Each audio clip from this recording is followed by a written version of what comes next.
next slide are the lovely folks that you'll be hearing from today. If I could advance the slide, please. Great. And then just a few quick logistical things before we start. Everyone will be automatically muted as they join. Please feel free to share your questions right there in the chat, and we'll be sure to get to them. And as we begin, I wanted to offer a few thoughts. So first, today, you're going to hear a lot about the challenges that our students and families and team are facing, and some of it will be quite sobering. But we're going to look behind the scenes to see how our team and family has responded in a time of crisis and the long, difficult road that's ahead of us as we navigate this new reality. But I also believe you will feel the call, you will leave the call feeling hope about what's ahead for us, and that you'll find inspiration in the resilience, the creativity, and the commitment of our students and our families and our staff. So I've been on the board since 2011. And at that time, we had challenges that felt, at least then, insurmountable. We expanded from one middle school in Lynn in a church basement to fully K-12 in the city of Lynn. We expanded to Boston. We found all the facilities and resources that we needed to do that, led some incredible work alongside our parents in terms of advocacy, things that felt so impossible, we've done. And even when we overcame those obstacles, we could not have imagined the scope of what we're facing today. The nature of what we're dealing with is just so unusual, so extraordinary, insurmountable, has really been redefined. But all of that said, what remains constant and what brings me great hope and joy is our team and our family. And so we are acting with the same ingenuity, resourcefulness, emphasis on community and family voice that helped us become the largest charter network in Massachusetts. We serve nearly 2,200 students in Lynn and in Boston. And that has made us incredibly well positioned to face this crisis. So together, we are acting with resolve in service of our renewed vision and mission statements. And you'll see those on the next slide. And these have been developed in partnership with our families. And so we are excited to show you all the other things that we are developing in partnership with our students and family. And we're going to show you how we are meeting this moment. And who better than to share the KIPP experience of today than one of our incredible students. It is my honor to introduce Brian Leone, KIPP Massachusetts class of 2020. My name is Brian Leone, and I've been at home in this pandemic with my little brother and my mom. And virtual school has been both consistent and flexible.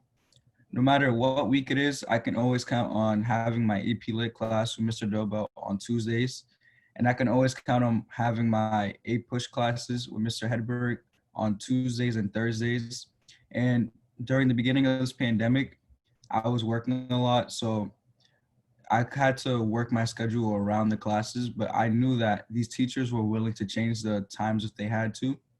At first, the teachers were realizing that, a lot of these time frames weren't working for everybody, but eventually they sent out surveys so that they could get a gauge of what time slots did work for students. And then Mr. Hedberg, he chose to have some classes at 9 p.m. because although it might sound weird, that happened to be a time frame where a lot of students were able to meet. And then Mr. Dobo would change his classes from 8 a.m. to 10 a.m. for the same reason. And online schooling, it's more of a responsibility on the student. So at the end of the day, it really is up to the student whether or not they want to show up to class. But I feel like KIPP has done a good job of giving, they've been giving a way for students to show up that advantage, because they've been giving access points, they're called, so our students can raise their grade. If they show up to class or if they do additional work, they'll have a chance to raise their grade significantly, maybe 10 points and 15 points. And it's been allowing a lot of seniors and other classes to raise their grades. And looking into the nearby future, it's been decided that graduation will be virtual this year. And a lot of students have been looking forward to that, but given the situation, that's just the reality. And although we're not having that graduation, it's clear that KIPP is doing everything that they can to make sure that we're supported and that we feel like a team and family during this time. They've been doing the next best thing that they can. And that was seen in the video that they've made on YouTube of all the great memories and it was just a good video to watch. Looking back on it, it was 35 minutes, and I sat through the whole thing, and it just made us all feel really loved. And you could just tell that KIPP is really about all the team and family. And on a better note, during the summer, I plan to partake in the KIPP internship in the summer, and I look to further explore my interest in politics and law, which will greatly help me when I set foot on campus at Center College, where I'll be majoring in politics. And I'm also going to Center College on a full tuition Posse scholarship and Dell scholarship. And it's looking like if things play out how we'd want them to, I can hopefully go to campus. But if, this pandemic continues, I might have to do my first semester at home online. But it might seem far away, but I know that throughout this whole time, KIPP will do whatever they can to support not only me, but all the students during this whole pandemic. Thank you.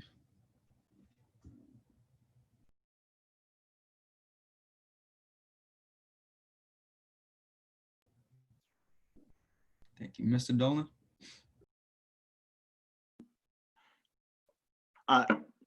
Well, it is my pleasure, first of all, to thank Brian.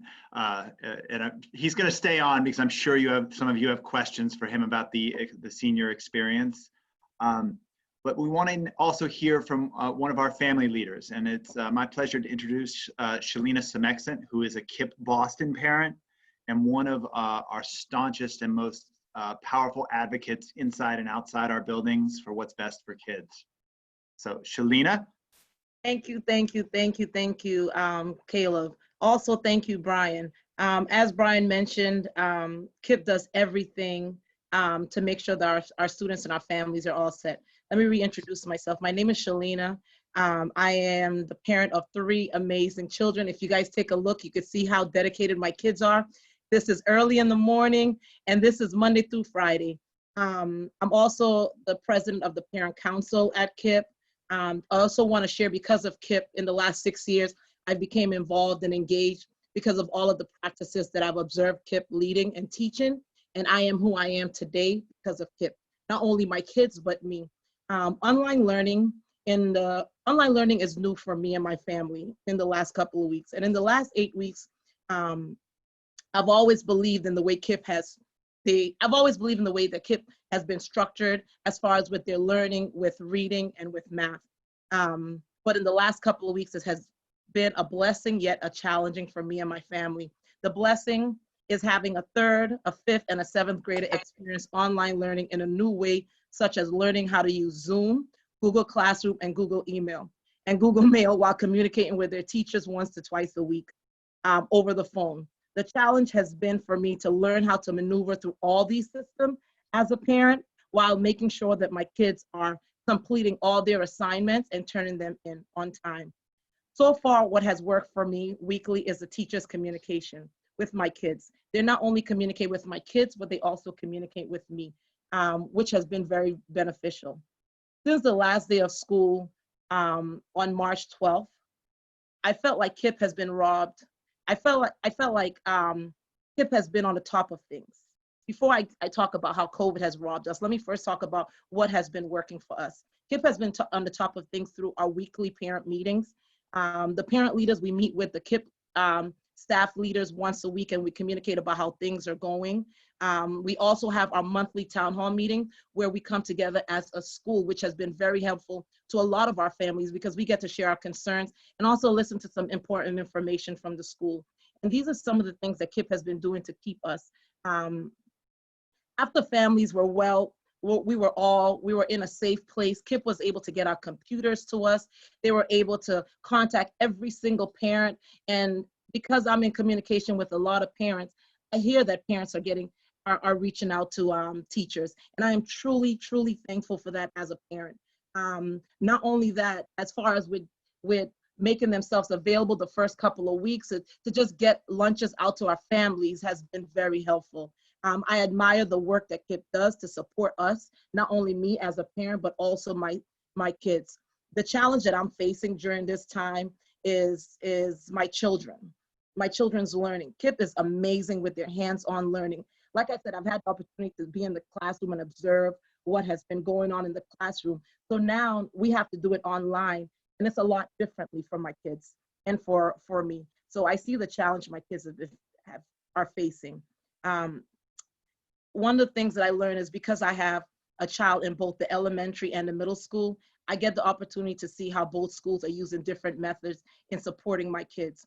My son is in the middle school, and Monday through Thursday, they're online between the hours of 9 and 12, and he's taking his math class, his science, his ELA, and his history.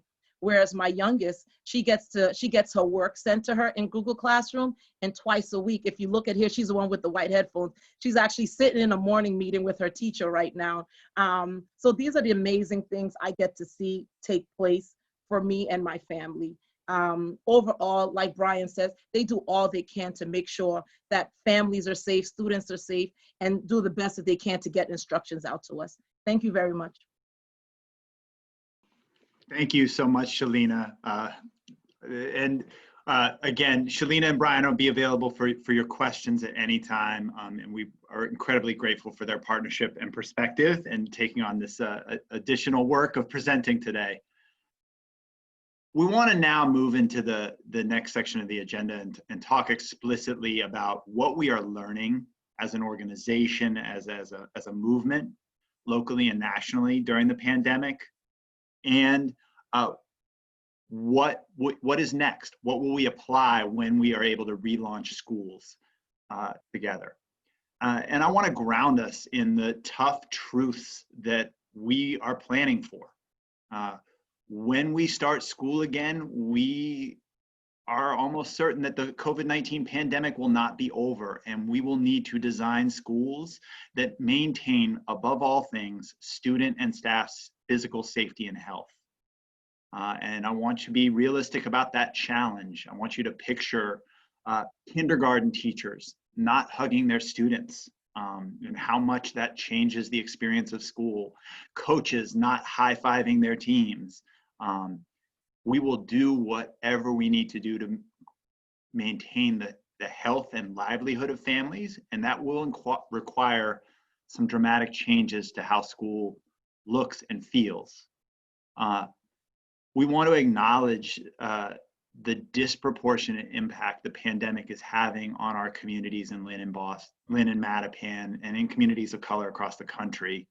And we know that when we return, larger portions of our team and family will be wrestling with illness, grief, and poverty. We already see every one of our schools has been touched by grief of students or staff losing family members or loved ones. And we will need to create schools that have social emotional support for everyone, students and staff included. We have faced the reality that despite incredible engagement, we have schools between 80 to 95% attendance and participation in online learning across our 5 schools. We still are seeing profound learning loss. And Shalina spoke to that both in what she feels positive about, but the very real fear that students are missing out on a lot in this virtual closure. And we will need to recover that lost learning. And we strongly believe that is not something that will be accomplished in 1 year. This will be multiple 3, 4, 5 years of work to recover this lost learning.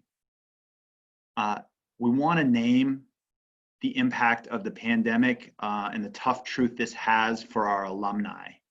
Brian's optimism is absolutely amazing and brings joy to my heart. And how I want to honor the truth that how hard it will be for many of our young people to start college at home, to not have the full experience of meeting new friends, engaging in campus life. The fact that may cause more of our alumni than ever to interrupt their education and experience career disruptions. Those who are just graduating from college this year, like our class of 2016. We have to provide support and connection so our alumni can relaunch. And while that's true for KIPP alumni, I think that's true for young people across the Commonwealth. And finally, the tough truth is that in a time of greatest need, public and tuition and fundraising are both likely to suffer as a result of the accompanying financial crisis. At KIPP, we have always looked the tough facts and tough truths in the eye in order to have the faith and a plan as we move forward. And I am excited to turn it over to our Chief Schools Officer, Nikki Barnes, to share the lessons we're learning during the pandemic and how that influences our plan for what's next. Thank you, Caleb. And what I hope to do is share a story with everyone on this call. And in that story, have you all leave with 3 of the lessons that we've learned and that we intend to carry with us as we relaunch in the fall, however that might look, and as we prepare to continue to do the great work that our mission calls us to do. So I'll start the story on March 13th. That was the Friday that we decided that we needed to close our schools for the safety and health of our students, staff, and families. And that was that Friday.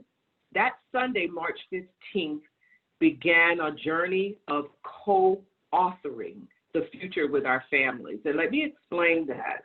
I realized that we needed to talk to our families immediately because there was a lot we wanted to do, but we needed to get their help to get it done. So of course, like most schools, we wanted to make sure, 1, the kids were safe and the families were safe and healthy, and 2, we need to get some laptops out. So the first thing we did was we asked the parents, can you help us build this? And we actually asked one of our parents, who was a parent leader with Mr. Maxon in Boston, come and observe us as we distribute laptops and food. Give us feedback on how we're doing that. That was March 15th.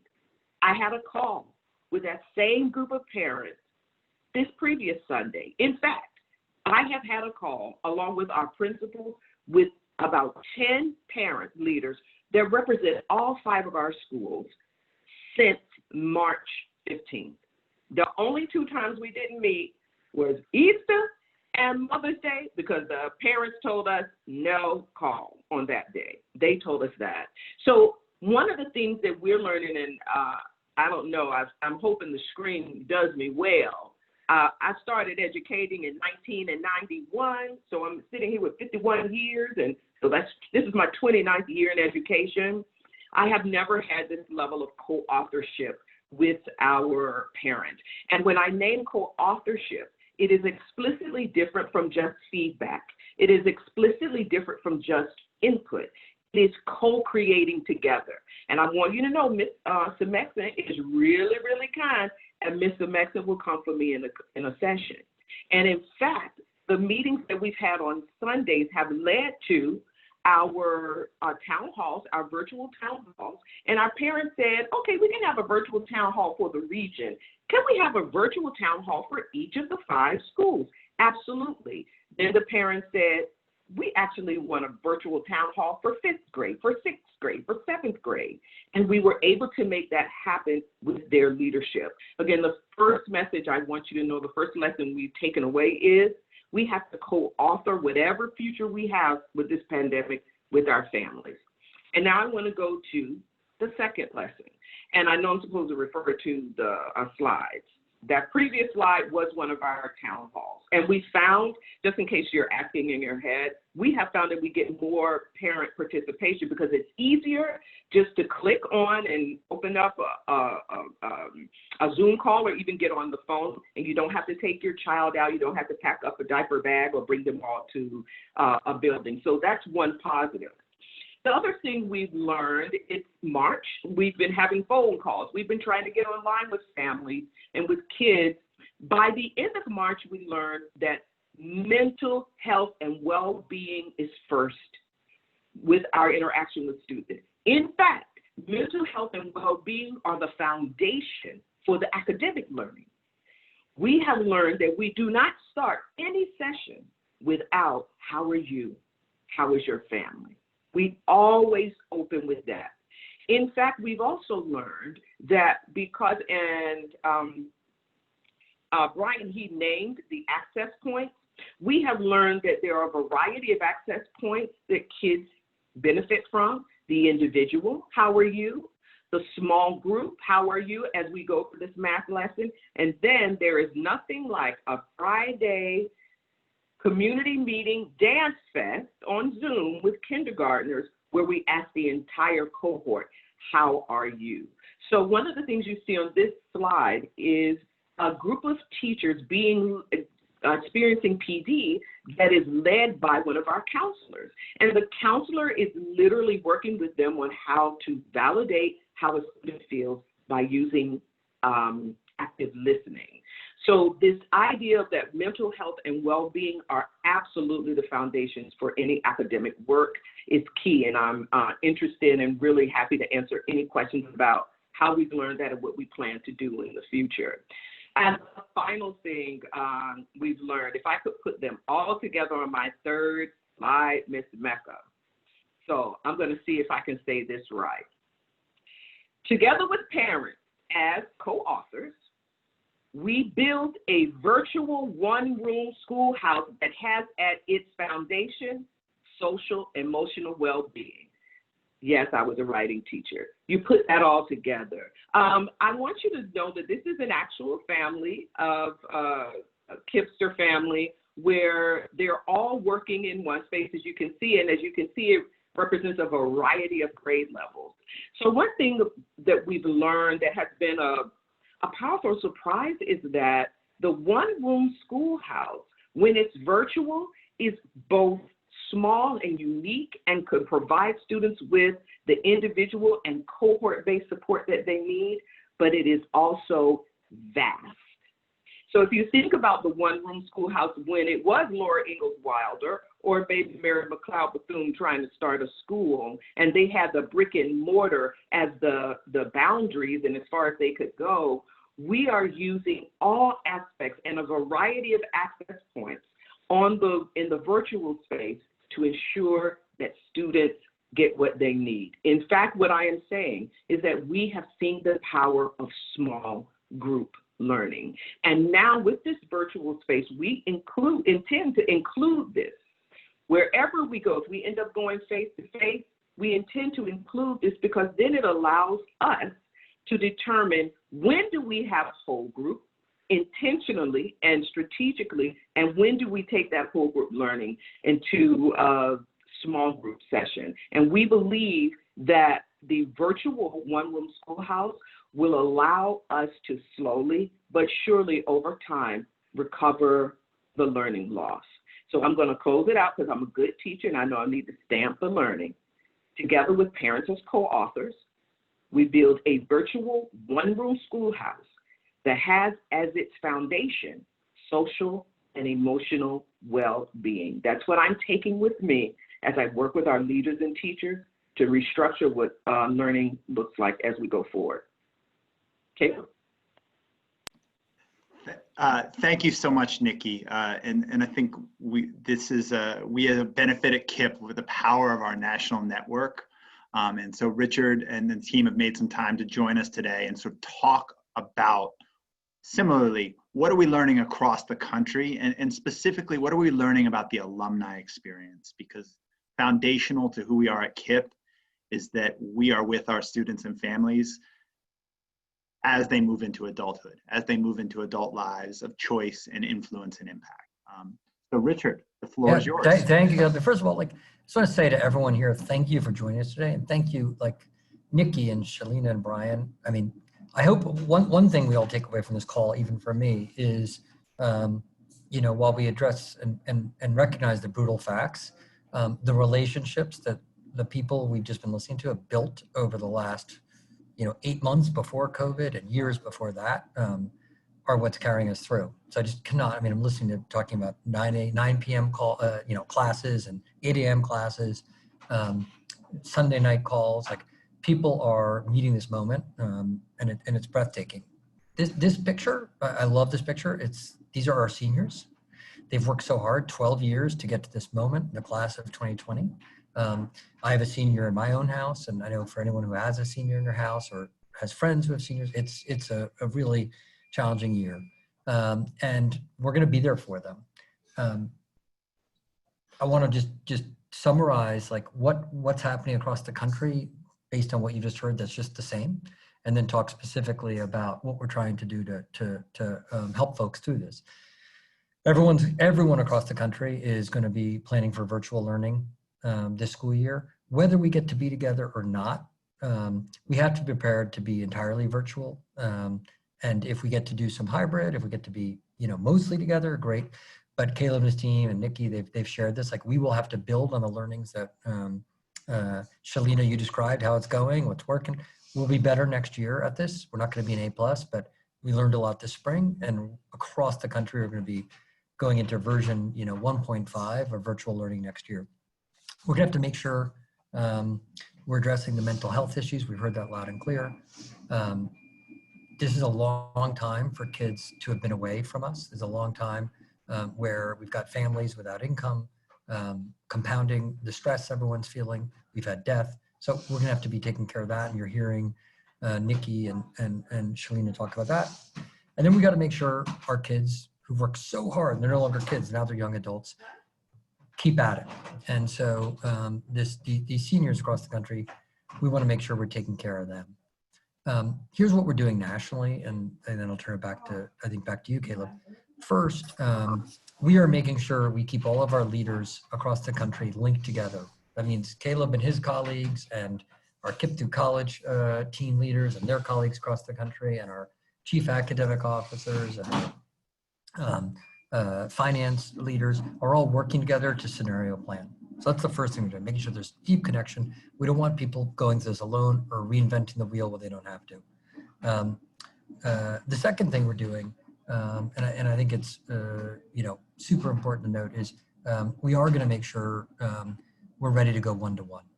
And we talk about virtual learning, and everyone can sort of assume one-to-one's going to happen. Well, people across KIPP, and I imagine across the Commonwealth, aren't at one-to-one yet.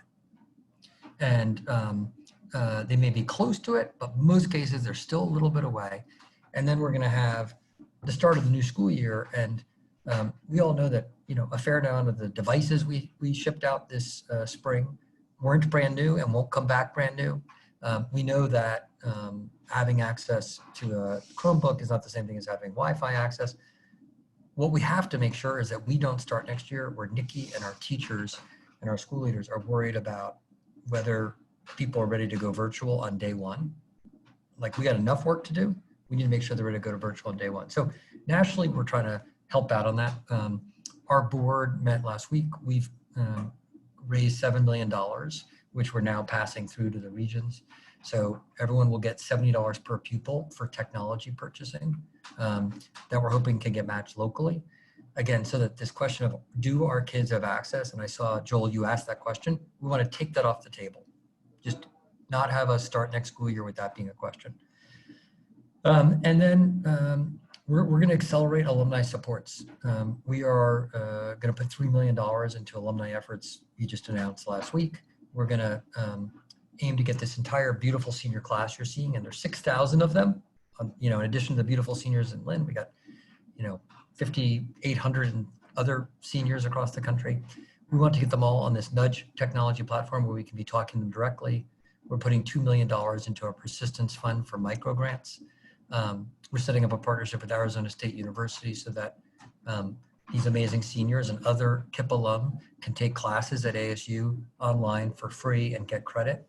And we'll be looking to do more in the weeks ahead. So key message here for all of us is, we don't want these young people who've worked this hard to feel like, it ain't to be. It ain't gonna happen. Nope, we're gonna make sure they know, keep at it, persist. We have your back. It won't be the plan you thought it would be, for sure, but we gotta keep climbing this mountain, and we wanna be there for them. The last thing I'll just say, I want everyone to know is, advocacy is really gonna matter. Advocacy in your city, advocacy in your state, and advocacy federally. And I want people to understand how this stimulus money matters, because you can wonder, what's all that stuff? These huge, programs, are they really going to make a difference? We've had one stimulus bill really pass so far that's directly impacted us. That's the CARES Act. And CARES set aside $13.5 billion for K-12. In many of our states, and I won't speak to Massachusetts, but folks are looking at, our folks in New Orleans are looking at a year next year where they thought they'd have $80 million to spend for all their kids next year. That was the budget KIPP New Orleans was going to have. COVID hits. Their new budget is that they'll start the year with $68 to $70 million, same number of kids. What are they going to do about it? They're going to take all the savings from this spring, and sorry for the background noise. Welcome to my house. I got 6 people living here. But they're going to take all the money they saved this spring and put it into next year's budget, and that'll be $2 or $3 million. And then they are getting out of the CARES stimulus $6 million more. They need to spend it over 2 years, not one, so they can't spend it all. But instead of being $10 or $12 million down from what they thought they'd have to work with, they may be able to get to a place where they're $5 million down. Not a great place to be. It's less than they had this year, but a heck of a lot better than being down $10 million. And so I say this to you because if Caleb and if his team reaches out to you at any point about advocacy, just to understand, we can think about these things as, oh, these are big dollars and does it ever flow through? It does.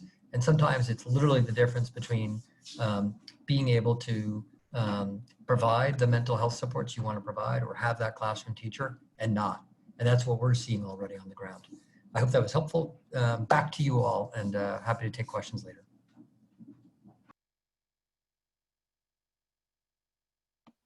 Thank you, Richard. And I want to just summarize and sort of share our lessons learned one more time, and then just start to respond to people's questions, both about what we've already addressed and what maybe things we haven't addressed that are on your mind. We acknowledge the tough truths that we are facing, but we both have faith and a plan. The faith is definitely captured in this beautiful picture of Samira celebrating Teacher Appreciation Week. We know that this pandemic has created an opening and an opportunity for us to co-author what comes next with families. And truly embrace the idea from our mission and vision that we are doing this work together, that families are co-authors, co-educators, not customers or recipients.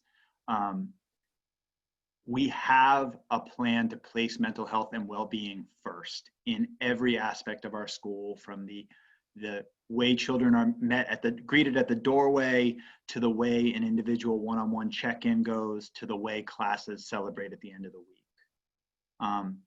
We are going to build the virtual one-room schoolhouse to recover lost learning, so that students have flexible and diverse access points to recover learning, and sort of artificial ideas like what grade you're in or how old you are aren't as important as you having access to the learning that you missed. And we will do whatever it takes to keep a degree and a life of choice in reach of our alumni when there are a lot of forces at play that may keep them from stopping out, that may cause them to stop out. And I want to name, we believe that all of these aspects of our plan are true for schools across the Commonwealth, and that can apply not just to our context, but to any school as they're thinking about relaunching in this new era. So thank you. We're going to start tackling the questions, and I will try to go at the beginning, and I may paraphrase slightly. A question from John Kane about how we're thinking about the plan over the summer. And John named some specific ideas, but Richard, I might ask you to talk a little bit about the National Summer School Initiative that's KIPP's a part of. I'll say locally, we are making some tough choices. We are going to continue to give our kids opportunities to do academic work. We're going to connect them to a lot of great virtual opportunities. And we are not planning a robust summer school created by KIPP Massachusetts, because we need the time and energy with our teachers in August to really plan, replan, relearn how to do school. And we're taking a long view of this. We want to connect with summer opportunities, but we also are trying to make sure we train our teachers and our staff for what's ahead. Richard, do you want to talk about the National Summer School? You said it perfectly. I'd say this. One is, I think it's really important for everyone here, because leave the call and you run into other people. And there's this question of how are we going to catch up what we just missed? And I think we've got to emphasize to people, unless we're at the very tail end of your, you're in your senior year of high school, a lot of what we're going to have to do is going to take time. And it's not going to be a catch up this summer that's going to solve it. And getting our teachers ready for next year and them having themselves feeling prepared for this moment is going to be the top priority. We are looking to partner with folks who are doing summer school programming or summer programming online and get that out to our region. So there's a national initiative that we're a part of. We'll see what grades it's able to pull off, but right now it's working on pulling together people to produce summer school for grades 3 through 8. They may be able to do more grades, and then we'd make that available to everyone across the country. It would be having some of the best teachers out there teaching content for those ages.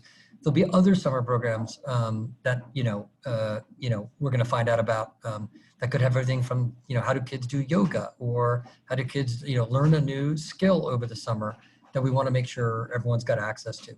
What we want to avoid, just to be clear, is like having 7,000 teachers try to come up with summer school overnight online and then get ready for next school year at the same time. It's just not feasible, and we'll also run the risk of burning people out. There's also partly going to be a reality that some kids, having done a lot of online throughout this spring, may end up taking a break for a few weeks. And so we could put in a lot of time and energy, and not everyone is ready to show up day one of summer school. So goal is to get really good content in the hands of everyone, not tap our individual teachers to do all that work, and then to be ready for day one of next year in the best possible place we can be. Thanks, Richard. I'm going to address this question from Joel about financial aid and college students. And Nikki, can I cue you up to address Tom's question about what the school day looks like after me? So Joel asked, what are we doing to ensure that kids who are going to college or post-secondary programs can keep their financial commitments when their parents may be laid off or furloughed? And this is a very, very common occurrence already for a lot of our seniors, where the numbers they submitted on the FAFSA with both parents employed are no longer true. And so we've taken the strategy of being very aggressive in pursuing financial aid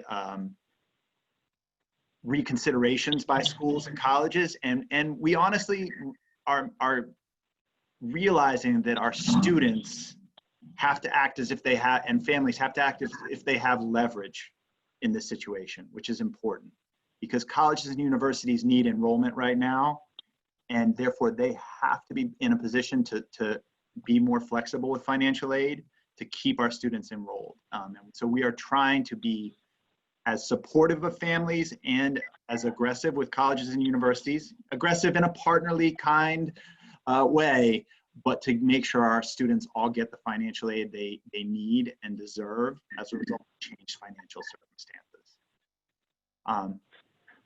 Nikki, do you want to tackle the question about what the school day looks like for high school, middle school, and elementary now? Mm-hmm. Yeah. Yeah, and I'm trying not to be too detailed because it's emblazoned on my brain how some of this worked. So I'll start with K-1-2. One of the first decisions we made was that our kindergartners, first and second graders needed packets.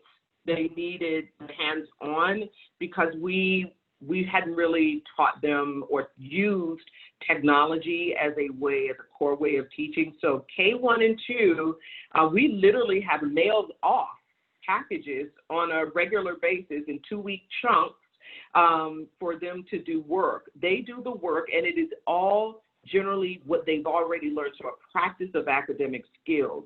We accompany this work with weekly calls, either on the phone, depending on the age, or on a Google Hangout, depending on what the family wants, and with weekly community check-ins. So those dance parties, those community meetings to ensure the students still feel a connection with everyone.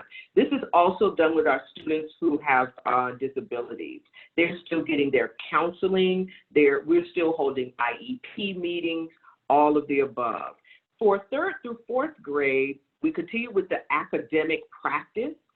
We put all of the learning in 2-week chunks online, but then the teachers have used Google Classroom. So now the students can access the work, the teacher can give them feedback using Google Classroom, and the parents can follow the work that the students are doing. And one of the pieces of feedback the parents have given us is that we make several things optional, and the parents have told us, don't make it optional, tell them they have to do it. So that's been really good feedback from parents. In addition to Google Hangouts in about groups of 3 or 6, our students can seek office hours. We've introduced office hours to 3rd and 4th and 5th graders. And there are some students who get office hours every day. I know, I hear my daughter talking to them. But a student can sign up for office hours to get support on 1 or 2 subjects. And for 5th through 8th grade, we have more classes where we use Zoom for the synchronous learning, where generally there are 2 teachers in one Zoom group, because as you can see, you need someone to work the PowerPoint, you need someone to work chat. And for 5th through 8th grade, we teach a lesson. We then have the students do the work asynchronously and again, sign up for office hours. At our high school, we did want, and Brian mentioned this, several access points so that the students could they can watch a video of the lesson. They can join a Zoom call of the lesson. They could set up an office hours with the teacher, which might be a Google Hangout, or it might be just a good old call. Y'all, we haven't let go of the phone call either. That really does work with families. So I think the theme there is multiple access points and ensuring that the parents have the work, especially K-8, in 2-week chunks, which includes how the day should look, what you might be able to do as a parent, and we hope to continue to build on that. He also asked measures or even rough estimates about how much of original planned learning. So we did launch a pilot of teachers who are trying to assess student learning just to see where are they all going to be when we come back in September. We haven't gotten that data back, but I think you should know that the work that we provided for students was all practice, especially K-4. We were very careful about introducing new material. We didn't want to introduce new material and not have a robust way to introduce it, practice it, give them feedback on it, and make it better. So we will determine some of that when we come back and when we determine what assessments we're going to take. Awesome. Brian, could you tackle this question of like what learning practice or feature that you've experienced is actually more effective and should be continued? I would suggest everybody take notes. So I have 3 AP classes, and those were the classes that I was attending. And we found out that the AP test was shortened to just 45 minutes. So that change allowed us to sort of take a step back and focus on like the foundation of each of the classes.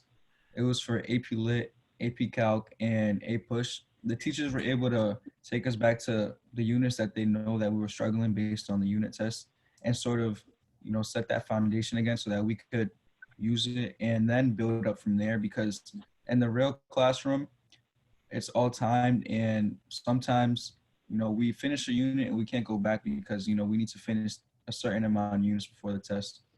But this kind of gave us the opportunity to realize that, okay, it's more important to, establish that foundation before we continue going on.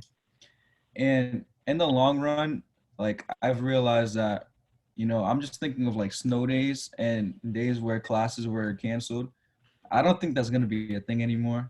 We could always set up a Zoom call, and learning like this for me it was better because before we'd be in classes of 20, 25, but now since there are multiple classes throughout the week, I could go into a classroom and maybe see 10 people or or 5 people, and that way the teacher can focus on each and every student more. So just that smaller setting was allowing us to learn more, and there was more options than just watching the teacher and taking notes. We could go on YouTube, or there was multiple different outlets. So it was, more diverse learning. Thanks, Brian. That's really powerful. You may have destroyed the joy of snow days for everyone, but it's a really powerful idea. I do want to just take a moment, and I know that we will stay on to the end for anyone's questions. But I first of all want to thank Brian and Shalina, Richard for joining us. I want to thank the 300 KIPP Massachusetts staff members who have done pretty amazing work to bring these lessons to life, who made virtual schools come to life in the space of a few weeks. And I really want to thank all of you. There's an amazing group of folks on this call, people doing powerful work in philanthropy across all sectors of education. Really honored to have Elizabeth Mahoney from Governor Baker's office and First Lady Baker here. We are very grateful for Governor Baker's thoughtful, people-centered leadership, focusing on the health and safety of our Commonwealth. That means a lot. And I want to thank all of you and close with a challenge, and that's that we think collectively about both the philanthropy and public policy that ensures that all students have high quality access to remote learning. When and if we go back in person, we are still going to need this remote learning, true one-to-one with quality internet connection. We've set up a remote learning fund at KIPP for this purpose, and every child deserves it. That we think about, again, philanthropy and public policy that support alumni of schools. Kids starting off college, kids just getting out of college. Those are critical moments that often affect the trajectory of an individual's entire life. And we cannot allow the fact that the luck of the draw of being a senior in 2020 or a college graduate in 2020 play out as a negative for a young person's entire future. So we need to do alumni support. We've set up an alumni support fund at KIPP to create a bunch of different supports for our students after they leave us. And finally, that we all embrace this idea of parents as co-authors. If we're really going to take the pandemic, the best lesson we can learn from the pandemic is that we are all linked in very powerful ways, and education, policy, and practice can't happen to families. It has to happen with them and be created with them. And that should reflect in the organization that we are, and we want you to hold us accountable to it. And it should be reflective in the organizations we support and foster. So thank you all so much. And again, we will stay on the line if folks have more questions and want to unmute. We'll be here, but thank you for making the time during this moment, and stay safe, stay healthy. Thank you all. Thank you. Thank you, Caleb. Hey, Caleb, could I ask a follow-up question? Yeah, please. So I know I asked like years and years ago about the classroom size question. And I remember hearing you and even I see Josh on the phone. Josh may even have told me this, that it's sort of subject dependent. Like for instance, there are a lot of good teachers who would say, I can teach a lot of kids math at the same time, but it's very hard to do the same thing with, writing, for example. I just wonder, given what Brian told us about his experience in the smaller settings, whether there's new or different learning that's coming out of this that might have some implications for how we do things going forward. Yeah, I can start, but I'd love to, Nikki, please feel free to build on. I think it's a both, Mike. It's we have definitely seen, and I've observed a couple of these one-on-one check-ins that have been enabled by virtual learning are really powerful, right? You just don't get a chance to do that very often in a school, right? You're even if you're the best teacher, you still have eyes in the back of your head making sure the classroom's running. And you see in these one-to-one check-ins, teachers fully present and engaged. And so we absolutely have to keep that going because it's powerful and it's an additive to what we do. We also still have, there is a powerful thing when you have a cohort of learners and I would honestly a large energetic cohort of learners. So I don't think it's not replacing the dynamic of a class of 25 or 30 run by a great teacher that is really exciting and creates ideas that no individual could come up with. It's keeping that and pairing it with the power of these individual and small groups enabled by the virtual. Nikki, do you want to add or contradict?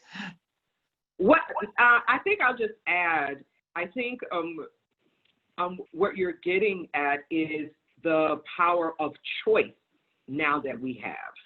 So our program before was mainly face-to-face, Mike. It was, and we did not build, expertise in Zoom learning or online learning or virtual learning. But now that we found the power of the small group that Brian was referring to, but we also know the power of a really great teacher introducing a new concept to a large group of students, let's say now that we are thinking differently and thinking virtually, and when you can get one teacher in front of more students through a virtual one-room schoolhouse, then you can get that teaching done in a really precise and profound way, and the practice and the one-to-one support and the learning specialist for the student who has learning disabilities or the student who actually needs enrichment and needs to be challenged, that can happen in the small group in greater, faster, more flexible ways virtually than we would ever be able to do with brick and mortar because of just the confines of space. That when you can just have kids get online versus having to move kids throughout a building to go to a small group session for learning, the virtual space gives us more flexibility. I just think it gives us more options that we were now forced to use.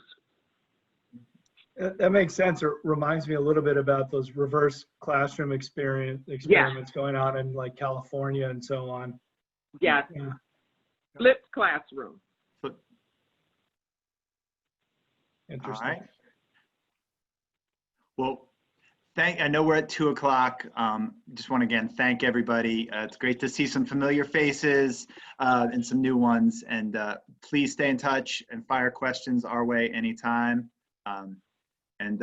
Brian's graduating next week, so send in. He's in his last week of KIPP K-12. So we wish him the best. All right, thanks everybody. Much love. Bye everyone.